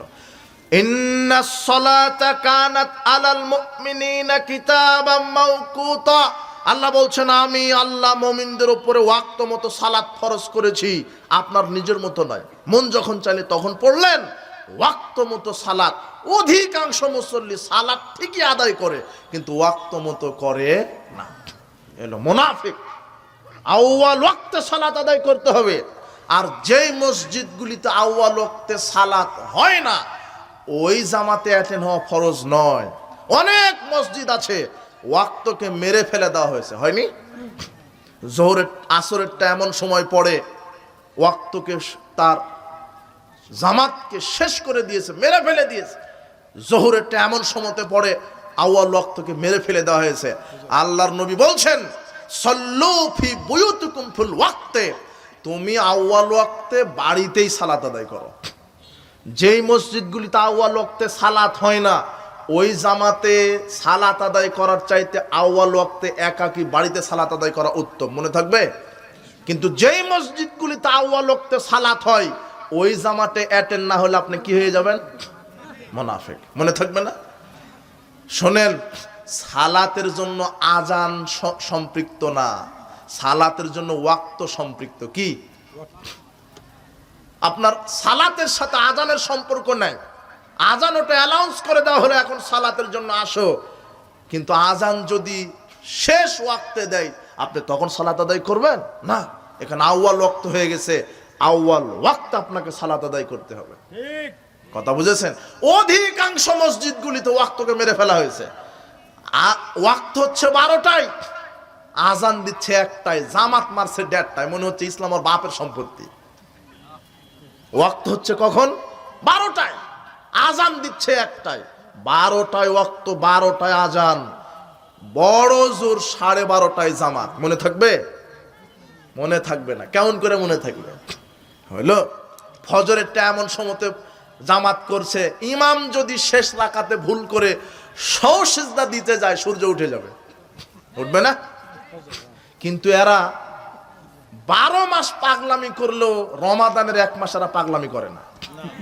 রমাদানের 1 মাস ঠিক থাকে এদের ব্রেন, কিন্তু 11 মাস শুধু পাগলামি করে এরা, বুঝেননি? সাহাবারা বলছেন আমরা ফজরের সালাত আদায় করে মসজিদ থেকে বের হতাম, কিন্তু অন্ধকারের কারণে আমরা কাউকে চিনতে পারতাম না। কত অন্ধকারে সালাত আদায় করতেন। আউয়াল ওয়াক্তে সালাত, আউয়াল ওয়াক্তে সালাত। আল্লাহর নবীকে জিজ্ঞাসা করা হলো কোন সালাত উত্তম, তিনি বলছেন আউয়াল ওয়াক্তের সালাত। আউয়াল ওয়াক্তে সালাত আদায় করবেন। অধিকাংশ মানুষ সালাত থেকে গাফেল, এটা মুনাফিকদের সালাত। মনে রাখবেন, যারা সালাত থেকে উদাসীন, নিজের মতো করে সালাত আদায় করে, ব্যবসা করছে নিজের মতো করে সালাত আদায় করছে, চাকরির ডিউটি নিয়ে ব্যস্ত, ক্ষেত কৃষি নিয়ে ব্যস্ত, নিজের মতো সালাত আদায় করছে। আপনার স্ত্রী সাংসারিক কাজে কর্মে ব্যস্ত, নিজের মতো সালাত আদায় করছে না। ওয়াক্ত হওয়ার সাথে সাথে সব বন্ধ, আগে কি সালাত, তাছাড়া মুনাফিক হয়ে যাবেন। 4 নাম্বার মুনাফিকদের বৈশিষ্ট্য, মুনাফিক মুসল্লির 4 নাম্বার বৈশিষ্ট্য, এরা রুকু সেজদা চুরি করে, ঠিক মতো করে না। আল্লাহর নবী বলছেন আসরাকুন নাস আল্লাযী ইয়াসরিকু সালাতাহু, সবচেয়ে বড় চোর হলো সালাত চোর। আল্লাহর নবীকে জিজ্ঞাসা করো সালাত কিভাবে চুরি করে, উনি বলছেন লা ইউতিম্মু রুকু আলা সুজুদাহা, যারা রুকু সেজদা ঠিক মতো করে না তারা হলো সালাত চোর। কত মুসল্লি নেবেন রুকু করছে, ওঠার ভান করে সেজদায় চলে গেছে, সেজদা করতে দেরি, উঠতে দেরি নেই, আবার মারতে দেরি নেই। আল্লাহ নবী বলছেন কাকের মতো ঠুকিয়ে সালাত আদায় করো না। আপনি হাসছেন, অবাক হবেন, আল্লাহর নবীর মুখ দিয়ে বলছেন শোনো, ইন্না রাজুলা লিসাল্লি সিত্তিনা সানা, পৃথিবীতে এমনও মুসল্লি আছে যারা 40, 50, 60 বছর ধরে সালাত আদায় করছে, মা তুকবাল্লাহু সালাত, কিন্তু আল্লাহ এদের বিচার মাঠে 1 রাকাতও সালাত কবুল করবে না। কেন? রুকু সেজদা যদি ঠিক মতো না হয়। নারী পুরুষের সালাতের কোনো পার্থক্য নাই। যেই মাওলানা বলছে নারী পুরুষের সালাতের পার্থক্য, জাতিকে ধোঁকা দিচ্ছে। আরে নারী বাঁধবে বুকের উপরে হাত, পুরুষ বাঁধবে নাভির নিচে হাত, একটা জাল হাদিসও পৃথিবীতে নেই, তাও আপনার হুজুর চালাচ্ছে। নারী পুরুষের সালাতের কোনো পার্থক্য নাই। মহিলারাও 5 ওয়াক্ত ফরজ সালাত একামাত দিয়ে সালাত আদায় করবে, মহিলারাও রাত্রের মাগরিব এশা ফজরে সরবে কেরাত করবে, কণ্ঠ হবে নিচু, যাতে দরজা জানালার বাইরে পরপুরুষের কানে না যায়, অন্তত নিজে যেন শুনতে পায়। মহিলারাও রুকু সেজদা করবে পুরুষের মতোই, একেবারে পিঠ টান টান। সেজদা যখন দিবে বগল ফাঁকা থাকবে, 2 হাত লম্বা ভাবে। আল্লাহর নবী বলছেন পৃথিবীর নারী পুরুষ তোমরা এমন ভাবে সেজদা দাও যাতে করে পেটের নিচ দিয়ে বকরি ছাগলের বাচ্চা চলে যেতে পারে। কিশোর বাচ্চা? কিন্তু আপনার স্ত্রী যে সেজদা মারছে, পিঁপড়া যাওয়ার কায়দা নেই, ও মাথার ওই দিক দিয়ে ঘুরে যেতে হবে। পিঁপড়া যদি চিন্তা করে না এদিক দিয়ে যাওয়া যাচ্ছে না, মাথার ওই দিক দিয়ে ঘুরবে। মানে 4 হাত পা একত্র করে সেজদা দিয়েছে আপনার স্ত্রী, আপনার বোন, আপনার মেয়ে, সালাত হয়নি, বাতিল। লম্বা ভাবে সেজদা, মনে থাকবে না? যারা রুকু সেজদা চুরি করে এরা সবচেয়ে বড় চোর। আর যারা মানুষকে সালাম দেয় না সবচেয়ে বড় কৃপণ। সবচেয়ে বড় কৃপণ হচ্ছে যারা সালাম দেয় না। আর একটা হচ্ছে সবচেয়ে বড় কৃপণ হচ্ছে যারা রাসূল সাল্লাল্লাহু মুহাম্মাদের নাম শুনে, রাসূল সাল্লাল্লাহু আলাইহি ওয়াসাল্লামের নাম শুনে কি পড়ে না? দরুদ পড়ে না। নবীর নাম শুনলে বলবেন অন্তত সাল্লাল্লাহু আলাইহি ওয়াসাল্লাম। আল্লাহ নবী বলছেন যে দরুদ পড়া ভুলে গেল সে জান্নাতের পথ ভুলে গেল, যে দরুদ পড়া ভুলে গেল সে জান্নাতের পথ ভুলে গেল। এক সাহাবী বলছেন আল্লাহর নবী আমি 24 ঘন্টার মধ্যেই বেশি সময় দোয়া করি, তো আমি দোয়া করব বেশি না আপনার উপরে দরুদ পড়বো? বলছে যে তোমার ইচ্ছা। তখন সাহাবী বলছেন আচ্ছা আমি যেই সময় পর্যন্ত দোয়া করি তার 3 ভাগের 1 ভাগই দরুদ পড়বো। আল্লাহ নবী বলছেন বেশি করলে আরো বেশি হবে, তো 3 ভাগের 2 ভাগই দরুদ পড়বো। তখন সাহাবী বলছেন তাহলে আমি 3 ভাগের সবই দরুদ পড়বো। আল্লাহর নবী বলছেন দুনিয়ার সব কল্যাণ আল্লাহ তোমাকেই দিবে, দরুদ বেশি পড়বেন। দরুদ বেশি পড়লে পাপ ক্ষমা হয়, মর্যাদা বৃদ্ধি পায়। আল্লাহ নবী বলছেন কেউ যদি আমার উপরে একবার দরুদ পড়ে 10টা পাপ ক্ষমা, 10টা মর্যাদা বৃদ্ধি, 10টা পাপ ক্ষমা, 10টা মর্যাদা বৃদ্ধি, আর 10টা নেকি লিখে দিবেন আল্লাহ। যারা দরুদ পড়ে না তারা হলো কৃপণ, যারা সালাম দেয় না তারা হলো কৃপণ। আর সবচেয়ে বড় কৃপণ যারা রুকু সেজদা ঠিক মতো, সবচেয়ে বড় চোর যারা রুকু সেজদা ঠিক মতো করে না। মুনাফিকের 5 নম্বর বৈশিষ্ট্য হচ্ছে এরা সালাত আদায় করে পাপ কাজ করে বেড়ায়, সালাত আদায় করে পাপকে তুচ্ছ মনে করে, সালাতও আদায় করে সুদও খায়, ঘুষও খায়, দুর্নীতিও করে, চুরিও করে, সালাত আদায় করে আপনার জর্দা বিড়ি সিগারেটও খায়, হলো মুনাফিক মুসল্লি। আর আপনি তো খান, আপনার মসজিদের হুজুরও খায় আর বলে মাকরু, কিন্তু অবাক, হলো মুনাফিক। পাপকে তুচ্ছ মনে করে। সাবধান, 6 নাম্বার বৈশিষ্ট্য মুনাফিকের, এরা লোক দেখানো সালাত আদায় করে। কি দেখানো? লোক দেখানো। উপস্থিত বৈঠকের মুসলিম দিনী ভাই বোন, আল্লাহর কাছে আমরা দোয়া করি, প্রতিপালক মুনাফিকি থেকে তুমি আমাদেরকে বাঁচাও। মুনাফিকি থেকে বাঁচার একটা শরীয়তে আল্লাহর নবী স্টেটমেন্ট দিয়ে গেছেন। কয়টা? মুনাফিকি থেকে বাঁচার একটা ওষুধ দিয়ে গেছেন। আল্লাহর নবী বলছেন, কেউ যদি একটানা 40 দিন তাকবীরে উলার সাথে জামাতে সালাত আদায় করে, মান সাল্লাল্লাহু আরবাউনা ইয়াওমান ইউদরিকুত তাকবীরাতাল উলা, যে ব্যক্তি আল্লাহকে খুশি করার জন্য একটানা 40 দিন জামাতে তাকবীরে উলার সাথে সালাত আদায় করবে,